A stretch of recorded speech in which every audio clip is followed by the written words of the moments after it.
Hi guys, my name is Joe, and welcome to my YouTube channel, Fighting Words.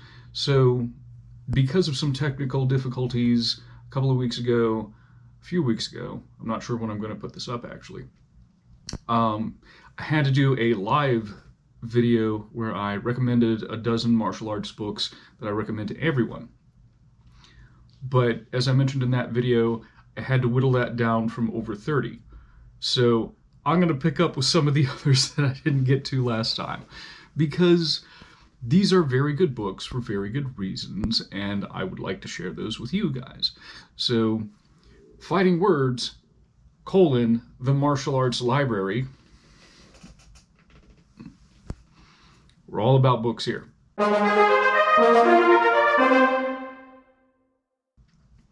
So, first up is actually going to be two books at the same time. The Fighter's Fact Book, Volume 1 and 2 by Lauren Christensen. These books are just full of drills and tips for anything. 10 ways to improve your speed, for instance. 5 ways to improve your power. This one, 9 paths to the face. So, if you're going to attack the eyes and stuff like that. Different exercises for, grappling, including, standing grappling, how to grab the hair properly. Between the two of these, you have a wealth of knowledge on multiple subjects. He includes guest authors in this one in particular. So these are going to be tremendously beneficial to, I would say, nearly any martial artist. You're probably going to find something in either or both volumes that you could incorporate into your training.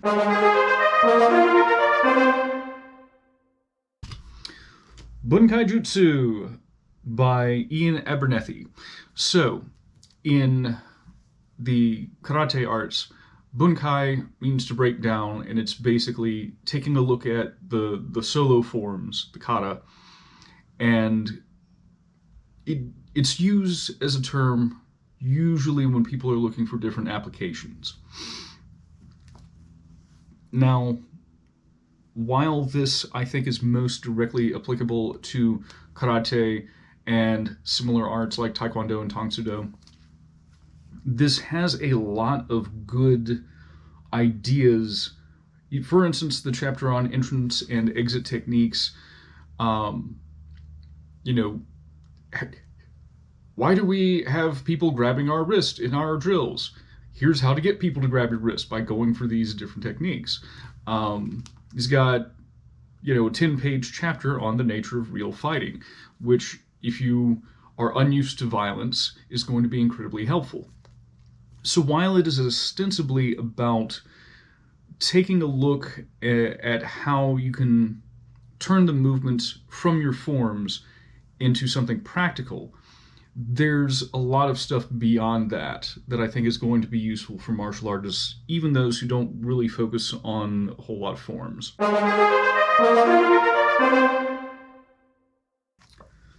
The Mental Athlete. This is not really a martial arts book, but if you are a martial artist, it's by Kay Porter, you should be looking into this. Sports psychology. I know that there are going to be martial artists out there who, martial arts aren't sports. This has no use. Okay, sports on the physical side are the science of motion. Sports psychology, aka performance psychology, is understanding how to perform under stress and how to deal with, this thing went wrong. My brain is going, oh no, abort, abort, abort, and how to fight against that inner voice. There are so many exercises in this. This is going to help if you do competitions. It's going to help if you do belt tests. I think this is going to help, also in general in life, so you can learn, okay, what situations cause me to panic? How can I deal with that? How can I use visualization, for instance, to prepare for those moments? So there's a lot of stuff in here that will be useful to any martial artist. Surviving Armed Assaults by Lawrence Kane. This is exactly what it says on the tin. A lot of this, it's entire chapters on things like awareness and avoidance, including here are some places people will draw weapons from. You know, it includes a healthy chapter on the aftermath of violence, and just it's very comprehensive. It deals, again, not only with the act of being assaulted with a weapon, but a lot of stuff leading up to that, and a lot of stuff dealing with the aftermath that not just applies to armed violence, but also just violence in general. So this is a book that I would highly recommend if you are interested at all in self-defense. On Combat. This is by Lieutenant Colonel David Grossman. He has come under some criticism, and most of the criticism I have seen I think is perfectly valid, but in terms of his presentation, and one of the sources that he leans heavily on turns out to be pretty suspect. With that being said, most of this book doesn't really look into that stuff. The only issue I have with this book is a chapter where he tries to link video game violence with school shootings or something, and there's multiple studies that go, no, that's not a thing. What this book excels at is, again, on the mental and psychological side, learning how to deal with, how fear affects the body, affects your mind. When you understand how that works, and the psychology of, how am I going to react when I'm under stress and when I am fearful? And how do I address that in a way that gets me toward my goal? And in that aspect, this book does an excellent job. Again, I think, I would lean heavily on it for self-defense preparation, but I also think it has other aspects that could be used for competition preparation, and also things that sort of bleed over into, again, life. Like, okay, I'm feeling these things. That means that my adrenaline's kicking in. How do I address that? So, like I said, with the exception of one particular chapter, I think this is an excellent book. These are two books, both by Mark Hatmaker.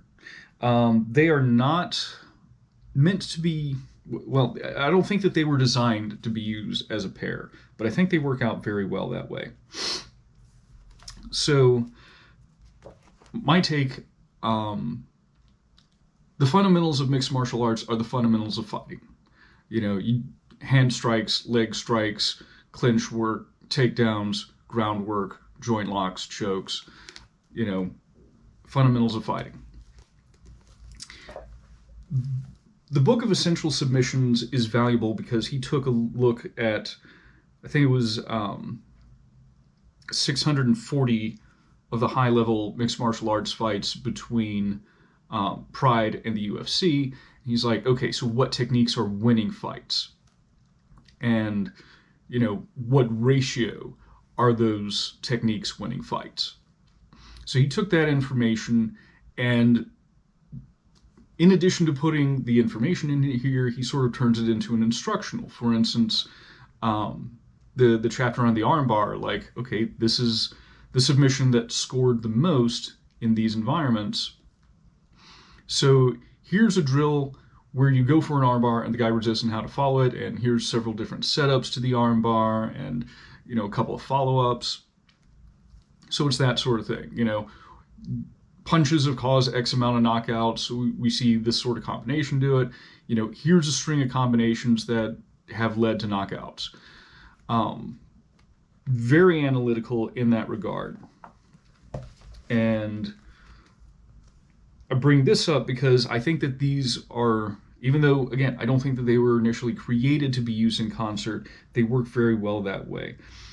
MMA mastery, flow chain drilling, and integrated offensive defensive training. So flow drills are when, in this case, both you and your partner get to work both offensive and defensive aspects of a combination. And Mark includes several flow drills here, which begin with stand-up strikes, move into takedowns and clinch work, end with groundwork, including ground and pound and submissions, and submission chains. Like, okay, I go for a double wrist lock and he resists, so I turn that into, an arm bar, and he resists that, I turn it into a choke. So, this is good preparation. Flow drills are good for, I know how to do this part of my offense. When I get to this point, I'm stuck. Then what do I do? Okay, well, in the drill, when he resisted this way, I moved into this thing. So both of these books together are good for understanding the fundamentals of fighting and drilling them in a way that not only heightens your percentage of using effective techniques, what techniques are actually winning, but also done in such a way that you can combine all elements of it so that you're not segregating, like, okay, I'm going to karate class, and then I'm going to wrestling class, and then I'm going to Muay Thai class. Let's use punching and kicking and, striking and grappling and shooting and, all that stuff in one single drill. Let's blend it all together.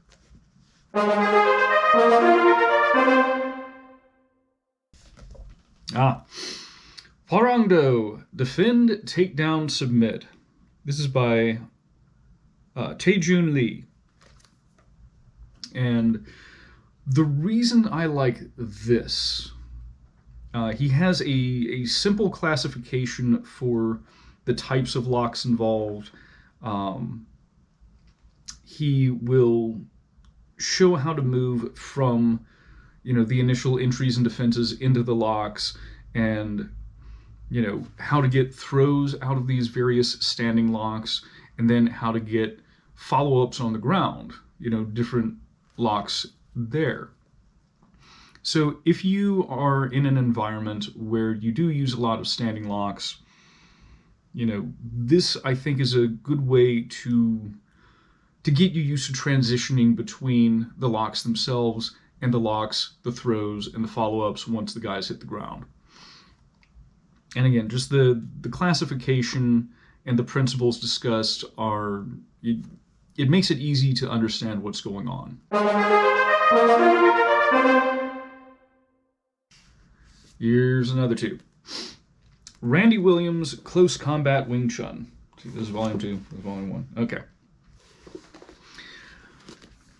I have several books on Wing Chun. For me, these are the ones that seem to translate best into something that I could use.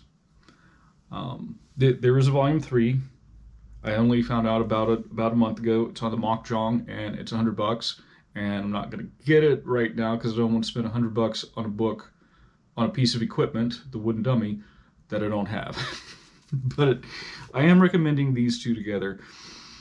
Again, it's very much, these are the fundamentals of the art. And see, he got a chapter on the 3 families of blocking, and on elbow strikes, and, how to use trapping. And, it seems to bridge tradition with modern application. And that's why I appreciate it. Wing Chun leg defense, like, there's a lot, man. He seems to address more modern attacks as opposed to, we're going to get really good at Chi Sao, which is what I see with a lot of, Wing Chun instructionals. Like, get really good at an exercise that you'll only ever do in Wing Chun. No, this doesn't do that. So if you are able to get your hands on these, I would recommend them.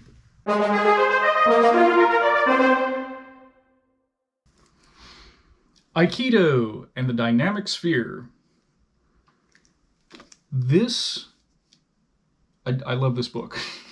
I'm not really an Aikido guy exactly, but this is a book that if I had to create like top 10 martial arts books of all time, this would probably be on it. It didn't make the last list because I was focusing on, a very broad perspective and things that would be applicable to most people in a practical sense or in a knowledge sense. First of all, this book, I hope this reads well. This is beautifully illustrated. It's not overly complicated illustrations, but just the lines of motion, I think, do exactly what they need to do in order to tell you where the force is going, how to move your body, etc. Beyond that, the book starts off giving an introduction to things like, of course, the things you'd expect to find, like, etiquette and things like that. But I think it does a really good job of explaining the different stages of defending oneself against violence and giving a really good primer on the ethics of Aikido. So between that and the illustrations that make it very clear where the force is going, and the breadth of techniques. I have many Aikido books. Some of them tend to specialize in, 5, 7 techniques. This includes several immobilizations and like 20-some projections, throws. You can consider them, they call them projections, they're throws. And in addition to that, it actually has a section on working with a jo, which is a 4-foot-long stick, sort of stick or staff. It's in the middle there. So between just the awesome illustrations, the beautiful explanations of what Aikido is, and the encyclopedic just coverage of how these techniques are used against all these different sorts of attacks. I mean, it has, I think it's a fold-out, it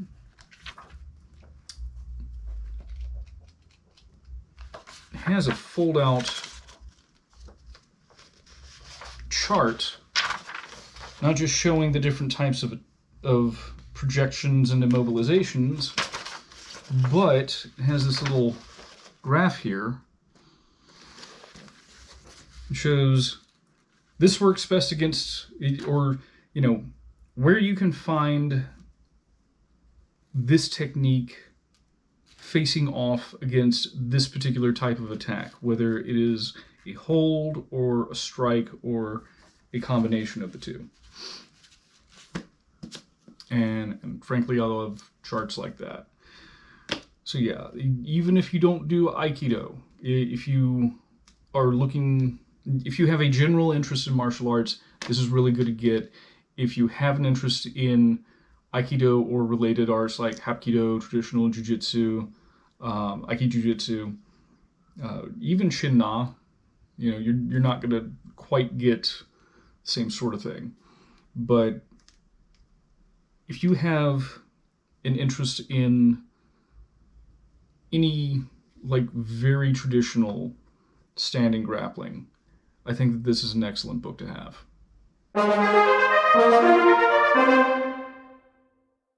So next up, this is going to be another instance where I'm recommending 2 books at once. These are both by Joe Verde. This is The Art and Science of Stick Fighting, The Art and Science of Staff Fighting. In both these books, he presents sort of a how-to instructional for an individual in 9 levels, beginning with the foundation. In the staff fighting, by the time you're doing level 9, you're doing like fighting with a staff while you're on the ground, and fighting against multiple attackers. And actually level 9 is spear fighting. And similarly with the stick fighting book, we begin with fundamentals, and then we move into the various ranges, and then by the end of it, you're doing stick versus various weapons, and you're doing, what else are you doing? Awesome stuff. So Mr. Verde blends both Eastern and Western approaches to stick fighting.